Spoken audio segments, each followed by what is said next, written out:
ஞாபகத்துல வச்சு கொள்ளுங்க, ஏதோட மனைவி ஏதோட உம்மா புள்ளகளுடைய உம்மா இடத்துல எந்த பண்பு இருக்கோ அந்த பண்பு குழந்தைகளுடைய வாழ்க்கையில பிரதிபலிக்கும். எந்த குணம் இருக்குமோ அந்த குணம் அந்த குழந்தைகளுடைய வாழ்க்கையில பிரதிபலிக்கும். என் மனைவி கோவக்காரியா, என் மனைவி திமிரு பிடிச்சவளா, என் மனைவி யாரையும் மதிக்க தெரியாதவளா, என் மனைவி சினிமாண்டா மோகம் கொண்டவளா, என் மனைவி குறை பேசுறதுல இன்பம் கொண்டவளா, எதுவாக இருந்தாலும் சரி அதனுடைய தாக்கம் குழந்தைகளுடைய வாழ்க்கையில வரும். ஒரே ஒரு உதாரணத்தை சொல்கிறேன். யாக்கூப் அலைஹிஸ்ஸலாத்து வஸ்ஸலாம் இரண்டு கல்யாணங்கள். முதலாவது மனைவிக்கு கிடைச்சிச்சு 11 புள்ளகள். இரண்டாவது மனைவிக்கு கிடைச்சிச்சு 2 புள்ளகள். ஹஜ்ரத் யூசுப் அலைஹிஸ்ஸலாம் புன்யாமீன்.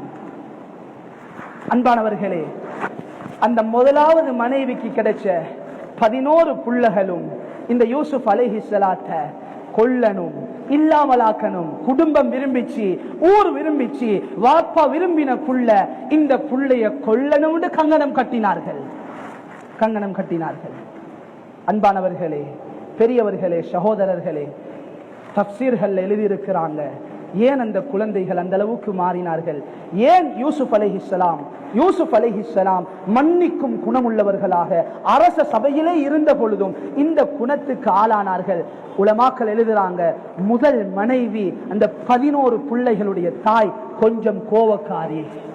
அந்த தாயிடத்தில் கொஞ்சம் மோசமான பண்புகள், கோபம் வரக்கூடிய பண்புகள், இது போன்ற பண்புகள் இருந்துச்சு.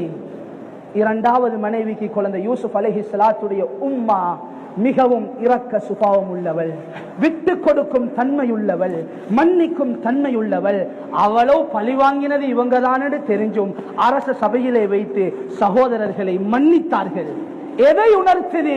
தாய்களிடத்திலே எந்த பண்பு இருக்குமோ, எந்த பழக்கங்கள் இருக்குமோ அது குழந்தைகளுடைய வாழ்க்கையில பிரதிபலிக்கிறது. சொன்னது ஒரு உதாரணம், நிறையவே சொல்ல முடியும். அதனால வீட்டிலே குழந்தைகளை வளைக்கும் எங்களுடைய மனைவிமார்கள், எங்களுடைய தாய்மார்கள், அவர்களை நல்ல ஈமானுள்ள தாய்மார்களாக மாற்றுறது எங்கட பொறுப்பு.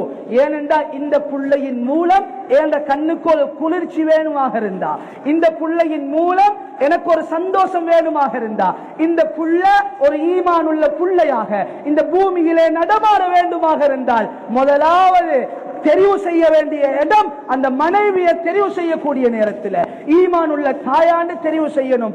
சரி, எப்படியோ தெரிவாகிட்டா இப்ப என்ன செய்யணும்? அந்த தாயை ஈமானுள்ள தாயாக மாற்றணும். ஈமானுள்ள தாயாக. அன்பான